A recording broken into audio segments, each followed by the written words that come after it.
수도권 대규모 아파트 단지의 한 사설 유치원이 KT링크스 복합부스를 유치했다가 낭패를 당했습니다. 유치원 측에서 아파트 공유 부지에 KT링크스로부터 따로 사용료를 받고 복합부스를 설치하도록 해준 것이 아니냐는 의심 속에 아파트 입주민들과의 갈등의 골만 깊어지게 된 것입니다. KT링크스 측은 당연히 지불해야 할 사용료를 처음 계약을 맺을 때 이에 관한 규정이 없다며 10년 가까이 한 푼도 내지 않고 무단 사용해 왔습니다. 한상덕 기자의 보도입니다. 경기도 군포시의 한 유치원 앞에 설치된 KT링커스의 복합 공중전화기 부스입니다. IK 기업은행 현금 인출기와 공중전화기, 자동 심장 충격기 등이 갖추어져 있습니다. 삼거리 인근에 위치해 있고 대단히 아파트 단지 입구여서인지 이곳에 설치된 복합 부스는 꽤 인기 있는 편의 시설입니다. 저희는 뭐 있으면 당연히 뭐 편리하겠지만은 뭐 이렇게 논쟁거리가 될 것까지 그거는 잘 모르겠어요. 우리 신랑은 씁니다. 자주. 바로 집이 여기라. 그러면은 이게 뭐 있다 그래서 불편할 건 없는 것 같은데. 아니, 있어야 되죠. 지난 2013년 이 유치원과 기업은행, KT링커스 3자가 합의해 설치한 이 복합 부스는 법정 소송에 휘말리게 됩니다.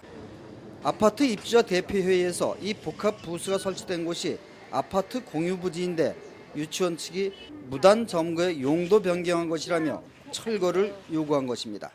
전화상으로 이야기해드리면 거기는 아파트 공유 부지 주차장 부지예요. 아파트 공유 부지이고 주민들 공유 부지이고 주차장 부지이고. 그리고 그거는 그 열매 유치원 땅이 아니에요. 열매 유치원은 자기들 건물만 있는 게 자기 거지. 그러나 대법원 판례에도 엄연히 구분 소유적 공유 지분으로 소유와 사용권이 자신들에게 있음을 알리는 내용 증명을 통해 확인시켜 두었다는 것이 유치원 측의 입장입니다. 구분 소유적 공유관계라고 합니다. 그래서 이 300평 안에 제가 어떤 행위를 할 때는 그거는 아파트 측하고는 관계가 없다는 토지에 관련된 용어예요. 이에 대해 아파트 입주자 대표의 측은 비용과 경제적 실익 등을 고려해 소송을 하지 않고 있을 뿐 이 같은 사실은 받아들일 수 없다고 맞서고 있습니다. 이처럼 아파트 입주자 대표회에서 KT링커스 복합 부스를 곱지 않게 바라보는 데는 혹시 사용료를 유치원 측이 받아서 독식하고 있는 것 아니냐는 의심도 한 몫을 차지하고 있을 것이라고 유치원 측은 생각하고 있습니다. 하지만 취재 결과 KT링커스 측은 지난 2013년 설치 이후 지금까지 계약서상에 합의된 것이 없다며 한 푼의 사용료도 지불하지 않고 공짜로 써왔던 것으로 밝혀졌습니다.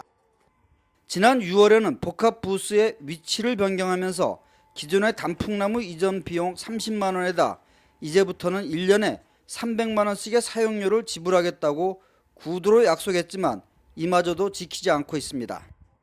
다툼이 있는 땅에 설치했기 때문에 사용료를 정하기 위한 계약서 변경 절차를 진행하지 못하고 있다는 것인데 이에 대해 유치원 측은 3, 4년 전부터는 이 사용료를 주게 되어 있답니다. 그분들이 그 담당자분들이 저한테 얘기를 해줬어요.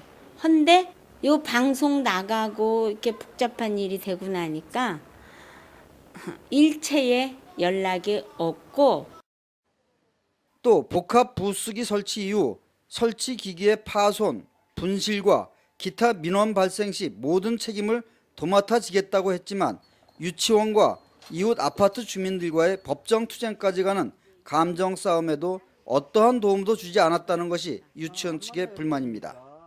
주민 편의 시설이라고도 할 수 있는 KT링커스의 복합 부스 설치가 민원에 대한 KT링커스 측의 미온적인 대응과 아파트 주민들과 유치원 간의 감정의 골만 깊어질 대로 깊어지면서 복합 부스 자체가 애꿎은 애물단지가 되고 있습니다. 이그린 뉴스 한상덕입니다.